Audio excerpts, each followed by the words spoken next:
انسان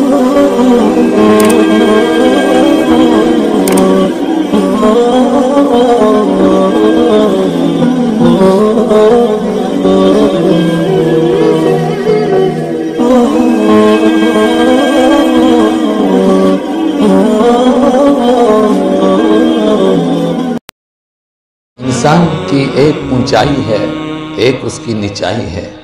جب وہ اپنی اونچائی پر پہنچتا ہے تو وہ فرشتوں سے آگے بڑھ جاتا ہے، جب وہ نیچے کو گرتا ہے اس کے گرنے کی کوئی انتہا نہیں رہتی ہے، پھر انسان جانوروں سے بدتر ہوتا ہے، پھر کتوں اور سوروں اور خنزیروں سے بدتر ہوتا ہے۔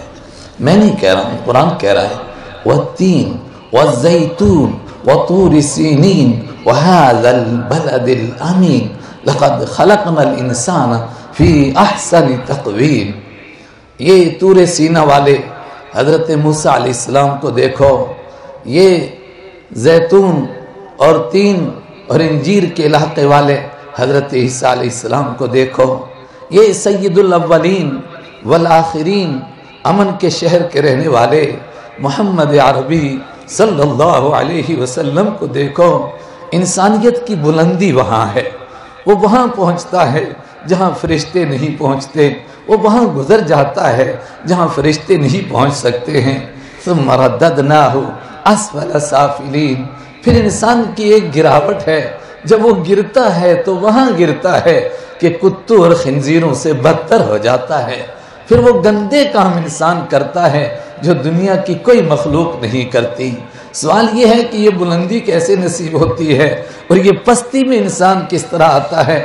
دو ہی باتیں ہیں، جس کو اپنا مالک یاد رہتا ہے، اپنے مالک کا تعارف رہتا ہے، جس کے دل میں اپنے مالک کی محبت ہوتی ہے، وہ سمجھتا ہے میرا کوئی پیدا کرنے والا ہے، اور اس کے ساتھ جس کو یہ یقین حاصل ہوتا ہے یہ دنیا اندھیر نگری نہیں ہے، یہ اس طرح نہیں ہے کہ جیسے یوں ہی بس پیدا ہوئی اور گھاس کی طرح انسان پیدا ہو رہے ہیں اور مر رہے ہیں، ایسا نہیں ہے۔ عقل مند اور ذہین انسان سمجھتا ہے ساری کائنات انسان کے گرد گھوم رہی ہے۔ هو الذی خلق لکم ما فی الارض جمیعا، وہ تمہارا مالک ہے جس نے یہ ساری کائنات تمہارے لیے پیدا کی ہے، یہ زمین و آسمان، یہ چاند و سورج، یہ نباتات و شجرات و حجرات، یہ سب انسان کی خدمت میں لگے ہوئے ہیں۔ آخر انسان کس کے لیے ہے؟ کیا انسان بھی اسی کے لیے ہے کہ کھاتا جائے، پیتا جائے اور مرتا جائے؟ افحسبتم انما خلقناکم عبثا وانکم الینا لا ترجعون، کیا سمجھا تم نے اس کائنات کو میں نے بیکار پیدا کیا ہے؟ اور جس طرح اور چیزیں مر رہی ہیں، گھاس پیدا ہوتا ہے، اگتا ہے، کٹ جاتا ہے، مر جاتا ہے، ختم ہو جاتا ہے، تم بھی اسی لیے ہو۔ ساری کائنات تو تمہاری خدمت میں لگی ہوئی اور تمہارا کوئی مقصد ہی نہیں تمہاری پیدائش کا۔ افحسبتم انما خلقناکم عبثا، کیا سمجھتے ہو تم کہ میں نے اس کائنات کو بیکار پیدا کیا؟ اور تم کیا سمجھتے ہو کہ تمہیں میرے پاس نہیں آنا ہے واپس؟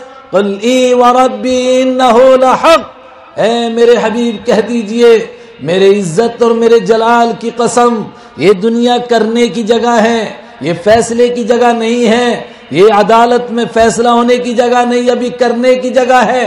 ایک اس کے بعد دوسرا مقام اور مرحلہ ضرور آنا چاہیے جہاں انسانوں کو ان کے کاموں کا پھل ملے، جہاں انسانوں کو ان کے کاموں کا صلہ ملے، جہاں ظالم کو سزا دی جائے، جہاں مظلوم کے آنسو پوچھے جائیں۔ اگر اس کو نہیں مانیں گے تو کائنات بیکار ہو جائے گی، اس لیے کہ یہاں کتنی مرتبہ مظلوم ظلم کی چکی میں پیستے پیستے مر گیا، اس کو انصاف نہیں ملا، اور کتنے ظالم دن دناتے ہوئے اور ظلم کرتے کرتے ہماری آنکھوں سے رخصت ہو گئے، اوجل ہو گئے، تو کیا ان کو کہیں سزا نہیں ملے گی؟ ضرور ملے گی۔ انتم اشد خلقا ام السماء بناها، کیا سمجھتے ہو کہ کائنات دوبارہ پیدا نہیں ہوگی؟ ہم اس پر یقین رکھتے ہیں اور اس کو دوبارہ دہرائیں، اور یہ قرآن کا مضمون ہے جس کو بار بار قرآن بیان کر رہا ہے۔ کل من علیہا فان ویبقى وجہ ربک ذو الجلال والاکرام، اس ساری کائنات نے ختم ہونا ہے، اور ختم ہونے کا مطلب ختم ہونا نہیں، اس کے بعد ایک دوسرا مقام آئے گا جہاں رب العالمین کی عدالت لگے گی، اور میں نے اور آپ نے سب نے پیش ہونا ہے وہاں، اور ہمارا مالک کہے گا لقد جئتمونا فرادا، تم اکیلے آ گئے, کوئی ساتھ لے کر کے نہیں آئے, باپ کے ساتھ بیٹے نہیں, استاد کے ساتھ شاگرد نہیں, پیر کے ساتھ مرید نہیں, بادشاہوں کے ساتھ وزیر نہیں. لمن الملک اليوم, آج کس کی بادشاہی ہے؟ للہ الواحد القہار, ایک رب العالمین کی, ایک مالک الملک کی بادشاہی ہے. اور پھر میرا اور آپ کی زندگی کا ریکارڈ پیش ہوگا اور ہم سے کہا جائے گا اقرا کتابک کفا بنفسک اليوم علیک حسیبا, یہ تیری زندگی کا ریکارڈ ہے, اس کو پڑھ اور خود فیصلہ کر تجھے کیا کرنا ہے. اور پھر وہ ریکارڈ ہی نہیں ہوگا, اس کے ساتھ فرشتے بھی گواہ ہوں گے. اور جس زمین پر کھڑے ہو کر میں اور آپ اس مالک کی نافرمانی کرتے ہیں اور جرائم کرتے ہیں, یہ زمین ہماری گواہ ہوگی.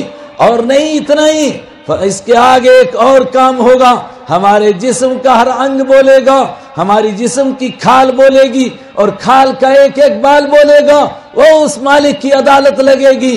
اور اس کے بعد پھر ہمارے لیے فیصلہ ہوگا, ھذا یوم الفصل جمعناکم والاولین, یہ ججمنٹ کا دن ہے, یہ فیصلے کا دن ہے. ہم نے تم کو, اگلوں کو, پچھلوں کو اس کے لیے جمع کیا ہے. اگر کچھ کر سکتے ہو تو کر کے دکھاؤ, بھاگ سکتے ہو تو بھاگ کر دکھاؤ. لا تخفى منکم خافیہ, آج کوئی چھپ نہیں سکتا, آج کوئی اپنی ریکارڈ کو چھپا نہیں سکتا ہے. سب کو سامنے آنا ہے اور سب کے ریکارڈ کو سامنے آنا ہے. یوم تبلی السرائر, اس دن کو جب انسان بھول جاتا ہے, پھر انسان فرعون بنتا ہے, پھر انسان قارون بنتا ہے, پھر انسان نمرود بنتا ہے, پھر انسان حامان بنتا ہے, پھر انسان ظالم بنتا ہے, پھر انسان درندگی کو پار کر جاتا ہے, پھر انسان سروں کی ڈھیر لگا کر کے اس کے اوپر اپنا تاج محل بچھاتا ہے, پھر انسان کو آہیں نہیں سنائی دیتی, پھر انسان کو بوڑھوں کی سسکیاں نہیں سنائی دیتی, پھر انسان کو بچوں کی چیخیں نہیں سنائی دیتی. اور جو اس دن کو یاد رکھتا ہے, من کان یرجو لقاء ربہ فلیعمل عملا صالحا, جو اس دن کو یاد رکھتا ہے اور وہ سمجھتا ہے کہ کسی موڑ پر مجھے میرے مالک سے ملنا ہے جہاں میں کچھ چھپا نہیں سکوں گا, سب کچھ میرا اس مالک کے سامنے ہوگا. جب وہ اس دن کو یاد رکھتا ہے, فَلْيَعْمَلْ عَمَلًا صَالِحًا, پھر وہ نیک عمل کرتا ہے. اور رات کی تنہائیوں میں وہ اکیلے بیٹھ کر کے وہ اپنے دل و دماغ سے کوئی گناہ سوچ نہیں سکتا ہے, اس لیے کہ وہ کوئی جگہ نہیں پاتا ہے جہاں اس کا مالک اس کو دیکھ نہ رہا ہو. فَلْيَعْمَلْ عَمَلًا صَالِحًا وَلَا يُشْرِكْ بِعِبَادَةِ رَبِّهِ أَحَدًا, اور پھر اس کی جبین نیاز اور اس کا سر کسی کے آگے نہیں جھکتا ہے, اس لیے کہ وہ اپنے مالک کے سامنے جھکا چکا ہوتا ہے. اور جو اس دن کو بھول جاتا ہے, پھر وہ فرعون اور قارون اور حامان بنتا ہے. میرا اور آپ کا مالک ہم سب کو یاد دلاتا ہے, کل نفس ذائقۃ الموت وانما توفون اجورکم یوم القیامہ فمن زحزح عن النار وادخل الجنہ فقد فاز. لوگو تم سب کو مرنا ہے, کوئی مرنے سے بچ نہیں سکتا ہے, کوئی اپنے آپ کو بچا نہیں سکتا ہے. آگے دو ہی مقام ہے, من زحزح عن النار وادخل الجنہ, جو جہنم سے بچ گیا, جو اس دن جہنم میں آگ میں گرنے سے بچ گیا, فقد فاز, وہ کامیاب ہوا.